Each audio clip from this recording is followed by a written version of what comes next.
안녕하세요. 우리 하나님의 은혜가 넘치는 날입니다. 우리 주님께서 함께 하신 모든 분들의 마음속에 성령 하나님의 귀하신 은혜로 함께 해주시기를 우리 주님의 이름으로 기원합니다.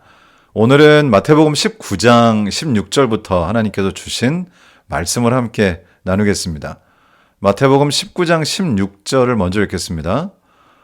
어떤 사람이 주께 와서 이르되 선생님이여 내가 무슨 선한 일을 하여야 영생을 얻으리까? 이 질문은 굉장히 본질적인 질문이고 사실 우리가 하는 질문이기도 합니다. 그렇지만 이 질문을 저희가 조금 찬찬히 살펴보면 이 질문 안에 이 질문을 한 사람의 생각이 아주 고스란히 드러나는 것을 알 수가 있습니다. 이 사람은 예수님께 이렇게 묻습니다. 내가 영생을 얻으려면 내가 뭘 해야 되는 거죠? 무슨 선한 일을, 어떤 선한 일을 해야 영생을 얻는다고 이미 생각하는 것입니다. 물론 이 질문에서 요지는 내가 무슨 선한 일을 해야 됩니까? 라고 묻는 것이지만 그러나 이미 이 질문 안에 자기 자신이 선한 일을 해야 영생을 얻는다. 이렇게 생각하는 생각이 가득 묻어 있습니다. 무슨 선한, 어떤 선한, 이게 액센트를 어디다 주느냐에 따라서 그 의도가 많이 달라지는데요. 내가 무슨 선한 일을 하여야 영생을 얻으리까? 라고 질문한 것이겠지만 제가 이 말씀을 읽을 때는 내가 무슨 선한 일을 하여야 영생을 얻는다고 생각하는구나 이렇게 이해를 할 수가 있었습니다. 사실 우리의 삶 자체가 다 어떤 일에 이렇게 집중되어 있는 것이 사실입니다. 아침에 일어나면 오늘은 할 일이 뭔가? 오늘 어떤 일을 마쳐야 하지? 어떤 일을 마무리해야 하지? 하고 늘 스케줄을 이렇게 체크하면서 내가 해야 할 일을 완수하는 것이 우리의 삶의 습관이기도 하고 일종의 라이프 스타일이 된 것 같습니다. 그래서 이 사람이 하는 이 질문이 그렇게 낯설진 않습니다. 저희들도 항상 뭔가 좋은 일을 해야 될 것 같고 내가 할 일을 해야 될 것 같고 하지만 사실 이 질문 자체가 예수님께서 전하신 메시지를 잘 이해하지 못하고 있다는 것을 보여주고 있는 것이죠. 예수님께서는 이 사람의 질문을 하나씩 이렇게 뜯어서 설명하십니다. 여기 이 사람이 내가 무슨 선한 일을 하여 이렇게 질문을 했는데요. 이 말은 뭐냐면 내가 사람이 선한 일을 할 수 있다라고 하는 전제가 있습니다. 이 전제 자체를 깨뜨리신 거죠. 17절에서 예수님께서 이렇게 대답하십니다. 예수께서 이르시되 어찌하여 선한 일을 내게 묻느냐? 선한 이는 오직 한 분이시니라. 예수님께서 지금 뭐라고 말씀하시는 건가요?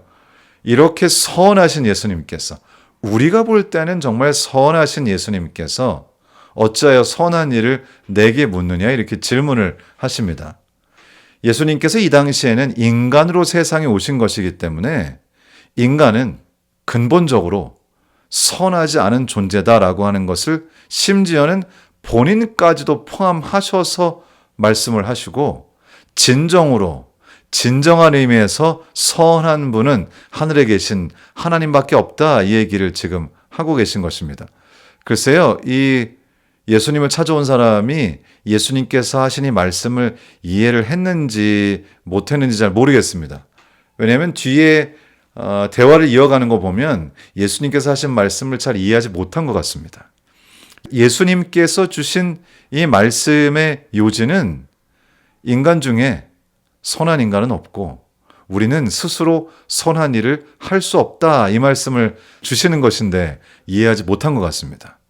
그리고는 예수님께서는 그러니까 네가 생명에 들어가려면 계명들을 지키라.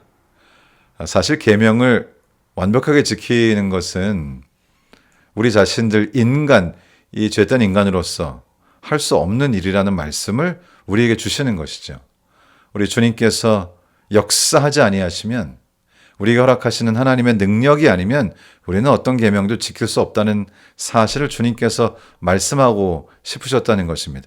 이 사람은 이제 이 말씀을 듣고 이렇게 선택적으로 들어서 어찌하여 선한 일을 내게 묻느냐? 선한 이는 오직 한 분이시니라 말씀하실 때 너는 스스로 선한 일을 하여 선한 사람이 될 수 없다. 이 말씀을 하시는 예수님의 그 가르침을 이해하지 못했기 때문에 이 예수님을 찾아온 사람은 이러한 질문을 이어서 합니다. 18절입니다. 이르되 어느 계명이오니까? 이 사람은 예수님께서 계명을 지켜라 그랬더니 나 계명 잘 지키는데 무슨 계명을 더 지키라는 거지? 뭐 이런 생각이 있었던 것 같아요. 뒤에 대화를 보면 예수께서 이르시되 살인하지 말라, 간음하지 말라, 도둑질하지 말라, 거짓 증언하지 말라, 내 부모를 공경하라, 내 이웃을 내 자신과 같이 사랑하라 하신 것이니라. 예수님께서는 십계명 중에 절반 정도의 내용을 말씀하셨습니다. 사실 이 말씀을 우리가 잘 살펴보면 지금 예수님께서 말씀하신 이 하나하나의 계명을 산상수훈의 말씀에서 아주 자세하게 설명하시면서 우리가 누군가를 미워하고 누군가에게 화를 내고 분노하는 그 모든 마음과 행위가 사실은 이미 살인한 것이나 마찬가지다라고 말씀하셔서 이 계명의 깊은 의미가 무엇인지를 보여주셨습니다. 우리가 인간 스스로가 이 죄된 인간이 이 계명을 스스로 지킬 수 없고 우리가 그 표준을 낮추어 지켰다고 생각할지라도 그 표준이 얼마나 높은 것인지 이것이 사실은 어떻게 하나님의 성품을 우리에게 보여주신 것인지를 예수님께서 설명하셨습니다. 그런데 이 청년은 이 예수님의 말씀을 전혀 이해하지 못한 것 같죠? 20절에 이렇게 청년이 대답합니다. 그 청년이 이르되 이 모든 것을 내가 지켰사온데 아직도 무엇이 부족하나이까? 이 청년은 스스로 모든 계명을 지켰다고 생각했습니다. 표준을 낮춰서 자기 수준에서 지킨 것이죠. 예수님께서는 지금 계속해서 내가 지금 하는 얘기가 그 얘기가 아니다. 인간 스스로는 하나님께서 허락하신 계명을 지킬 수 없으며 우리가 온전히 우리 자신을 우리 하나님께 드릴 때 우리 하나님이 우리의 삶의 우선순위가 될 때 내가 스스로 나 자신이 선한 일을 하여서 영생을 얻으려고 하는 시도를 버리고 완전히 하나님을 최고의 우선순위, 나의 삶의 가장 위의 자리, 나의 삶에서 가장 중요한 것으로 나의 최고의 우선순위로 모시게 될 때만 우리 주님께서 저에게 명령하시는 것들을 이루어 나가는 것이 가능하다. 지금 그 얘기를 하시고 싶으신 것이죠. 마태복음 6장 33절에서 말씀하시기를 너희는 먼저 그의 나라와 그의 의를 구하라. 우리 하나님, 하나님의 나라, 하나님의 의가 우리의 최고의 우선순위가 될 때 이 모든 것을 너희에게 더하시리라.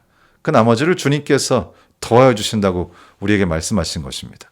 그래서 예수님께서는 이 청년이 가장 우선순위로 두고 있는 것이 무엇일까를 보신 것 같죠. 그래서 예수님께서는 네가 가지고 있는 그 우선순위를 내려놓고 온전히 우리 하나님을 너의 삶의 최고의 우선순위로 두고 살라. 이 말씀을 구체적으로 이렇게 하십니다. 21절입니다. 예수께서 이르시되 내가 온전하고자 할진대 가서 내 소유를 팔아 가난한 자들에게 주라. 그리하면 하늘에서 보화가 내게 있으리라. 그리고 와서 나를 따르라 하시니. 우리 주님을 따른다고 하는 것은 나의 모든 것을 우리 하나님께 드리고 우리 하나님을 나의 최고의 우선순위로 두는 것입니다. 만일에 모든 것을 다 포기해야 한다면 결코 포기할 수 없는 것이 있는데 바로 우리 주님을 믿는 믿음, 우리가 결코 포기할 수 없는 분이 우리 하나님이신 것이죠. 그분이 우리의 삶의 최고의 우선순위이시기 때문에 다른 모든 것이 다 없어진다고 하더라도 그런 상황이 된다면 그 모든 것들을 내려놓고 주님을 따를 수 있는 그런 마음과 삶, 우리 주님께서는 그것을 제시하십니다. 내가 온전하고자 할진대 내 소유를 팔아서 가난한 자들에게 주어라. 네가 가장 중요하게 생각하는 것, 그것을 포기하고 내려놓을 수 있느냐? 그렇다면 너는 드디어 준비가 된 것이다. 그리고 나를 따르라. 이 결론이 굉장히 안타깝습니다. 22절에서 그 청년이 재물이 많음으로 이 말씀을 듣고 근심하며 가니라. 재물이 많았으니까 할 수 있는 것들이 굉장히 많았을 것 같아요. 사실 이 세상에 돈으로 할 수 없는 것들이 그렇게 많지 않죠. 이 청년은 사실 돈으로 하고 싶은 많은 것들을 하고 살았고 결국 하나님의 자리에 재물이 있었습니다. 재물이 있으면, 돈이 있으면 본인이 하고 싶은 것을 할 수 있는 것이죠. 나에게 필요가 있다면 돈에게 가는 것이죠. 내가 꼭 해야 할 일이 있다면 돈의 힘을 빌면 되는 것이죠. 내가 꼭 갖고 싶은 게 있다면 돈 주고 사면 되는 것이죠. 우리는 우리 주님을 우리의 최우선순위로 모실 때 다른 모든 것들을 내려놓고 어떤 필요가 있든지 어떤 일이 발생하든지 우리 주님을 가장 먼저 찾게 될 것입니다. 그래서 재물이 너무 많으면 재물이 힘을 발휘하기 때문에 하나님께서 우리에게 주셔야 할 것들을 재물이 상당 부분 우리에게 제공을 하니까 마태복음에 있는 6장에 있는 말씀처럼 결국 우리는 하나님과 재물 사이에 한 가지를 선택할 수밖에 없는 그런 상황을 맞닥뜨릴 때도 있습니다. 상당 부분을 재물이 하나님 역할을 하기 때문에 그런 것이죠. 이 청년은 안타깝게도 자신에게 있어서 최고의 우선순위, 자신의 하나님, 그 재물이 너무 강력하기 때문에 재물이 많음으로 이 말씀을 듣고 근심하면서 갑니다. 그것을 놓을 수가 없는 것이죠. 그래서 예수님께서는 23절에 이렇게 말씀하십니다. 예수께서 제자들에게 이르시되 내가 진실로 너에게 이르노니 부자는 천국에 들어가기가 어려우니라. 돈으로 웬만한 것들을 할 수 있게 되면 돈과 하나님이 경쟁하게 되고 하나님의 자리에 돈이 들어가게 되기가 쉽기 때문에 부자가 천국에 들어가는 것이 어렵다 이런 말씀을 주신 것이 아닌가 하는 생각이 듭니다. 오늘 결국 이 부자 청년은 예수님께 와서 예수님께서 아주 핵심을 짚으신 너의 삶의 최고의 우선순위 하나님의 자리에 있는 재물을 내려놓을 수 있느냐라고 하는 질문에 이 청년은 결국 아니오라고 대답한 것이죠. 사람마다 다 하나님의 자리에 있는 것들이 다를 수 있습니다. 여러분에게 있어서는 무엇이 여러분의 최고의 우선순위가 되고 있나요? 여러분이 어떤 선택을 하실 때, 아주 중요한 결정을 할 때 가장 크게 영향을 미치는 것이 무엇인가요? 어쩌면 그것이 우리들의 가장 높은 우선순위, 하나님의 자리에 있는 것, 그것이 아닐까 하는 생각도 듭니다. 이사를 갈 때 왜 이사를 가는가? 무엇이 이사 가는 동기인가? 직장을 옮길 때 우리는 왜 직장을 옮기는가? 때로 사람과의 관계를 멀리할 때 그 동기와 이유는 무엇일까? 우리가 사람과 가까이 할 때 우리가 그 사람을 가까이 하고자 하는 그 이유와 목적과 동기는 무엇일까? 우리 주님께서는 우리에게 우리 하나님께서 우리의 최고의 우선순위에 있어야 한다고 말씀하십니다. 선한 일을 해서가 아니고 선하신 분을 모셔서 우리는 영생을 얻는 것입니다. 그래서 선한 분을 모시기 위하여 오히려 자신의 일을 내려놓는 것이죠. 선한 일을 하여 영생을 얻는 것이 아니라 자신의 일을 내려놓고 선한 분을 최고의 자리에 모셔 영생을 얻는 것이죠. 우리가 영생을 얻는 것은 사람으로서 할 수 있는 것이 아니라 하나님께서 하시는 것이라는 사실을 보여주신 것입니다. 그래서 예수님께서는 제자들에게 이렇게 26절에 이렇게 말씀하십니다. 예수께서 그들을 보시며 이르시되 사람으로는 할 수 없으나 하나님으로서는 다 하실 수 있느니라. 우리가 영생을 얻는 일, 그것은 우리가 무엇을 하여서가 아니라 사람으로서는 할 수 없지만 하나님, 선하신 하나님, 우리를 사랑하시는 하나님, 우리를 구원하시는 하나님께서 우리와 함께 하시기 때문에 우리는 결국 영생을 얻게 되는 것입니다. 오늘 하루를 사실 때 우리 주님을 여러분의 최고의 우선순위의 자리에 놓게 되시기를 우리 주님의 이름으로 축원합니다. 참 저희가 우선순위로 놓고 싶은 것들이 많죠. 때로는 돈이 모든 걸 해결하는 것 같고, 또 때때로는 자식들한테 모든 걸 걸기도 하고, 때로는 나의 명예, 또 나의 평판, 이런 것들이 모든 것보다 우선하는 것 같은 때도 있고요. 우리의 삶에서 무엇이 가장 우선순위에 있을까요?